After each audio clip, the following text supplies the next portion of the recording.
Greetings, educators! Welcome back to our latest video installment, Problem Cluster 4. Today, we will dive into and try to solve some problem solvings that are connected to our topic in inorganic chemistry.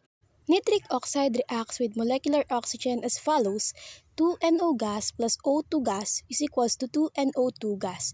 Initially, NO and O2 are separated as shown here. When the valve is open, the reaction quickly goes to completion. Determine what gases remains at the end and calculate their partial pressures. Assume that temperature remains constant at 25 degrees Celsius. To determine what gases remains at the end and calculate their partial pressure, first, let's balance the chemical equation. The balanced chemical equation is 2NO gas plus O2 gas is equals to 2NO2 gas.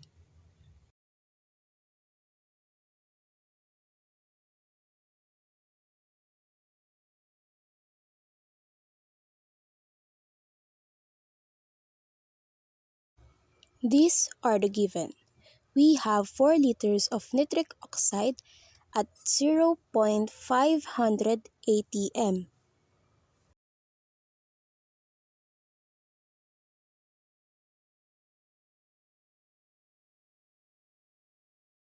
And 2 liters of molecular oxygen at 1 atm.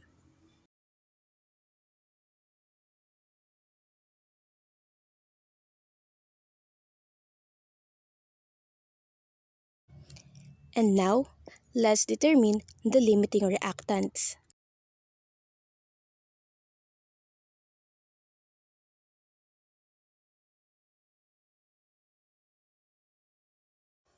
Moles of nitric oxide is equals to 4 liters times 1 mole over 22.41.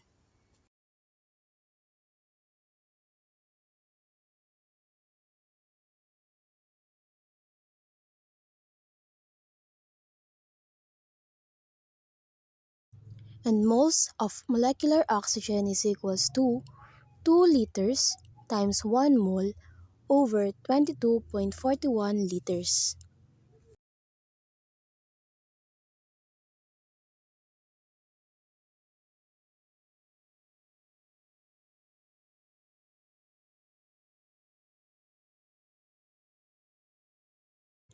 Let's simplify it. Nitric oxide's stoichiometric coefficient is equals to 4 over 22.41 mole.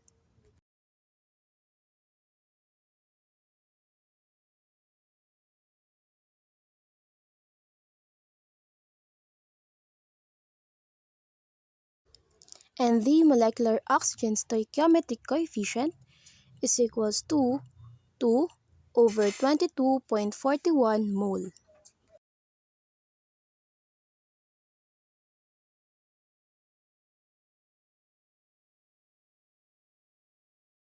After simplifying, we will now get the moles of nitric oxide and molecular oxygen.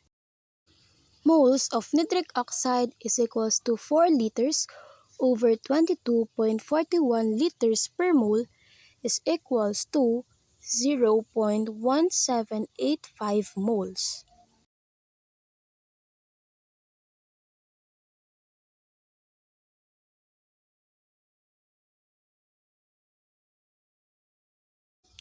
And for molecular oxygen, moles of molecular oxygen is equals to 2 liters over 22.41 liters per mole is equals to 0.0892 mole.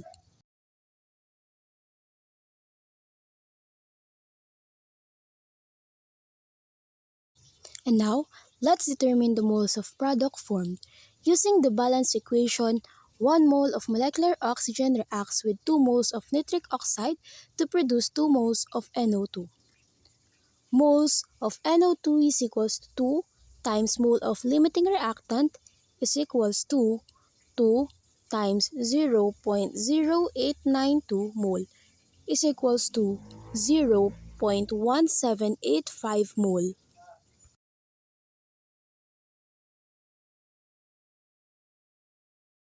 Lastly, determine the partial pressure of the remaining gases.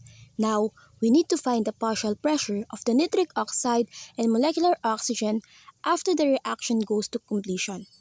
Partial pressure is calculated using the formula partial pressure is equals to moles of the gas over total moles times initial pressure.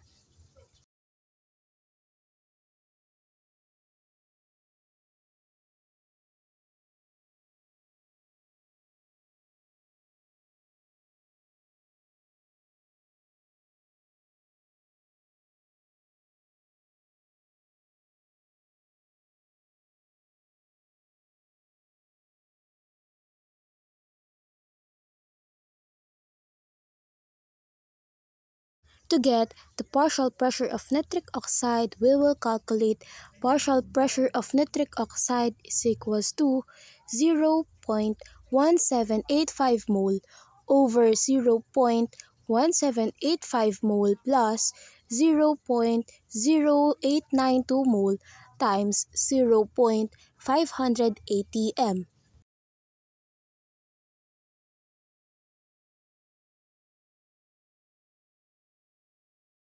is equals to 0.3338 m.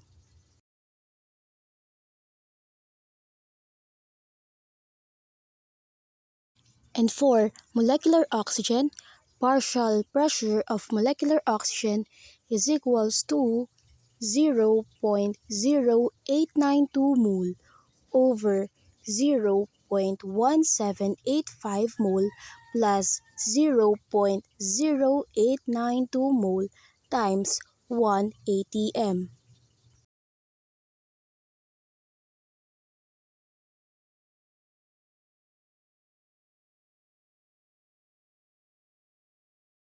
equals to 0.33380 m.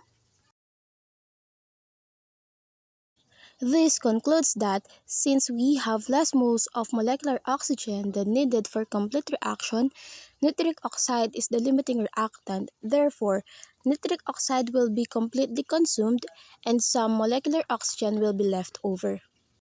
And this ends our discussion for problem cluster 4. I hope you have understand and gather some information in our video. Thank you!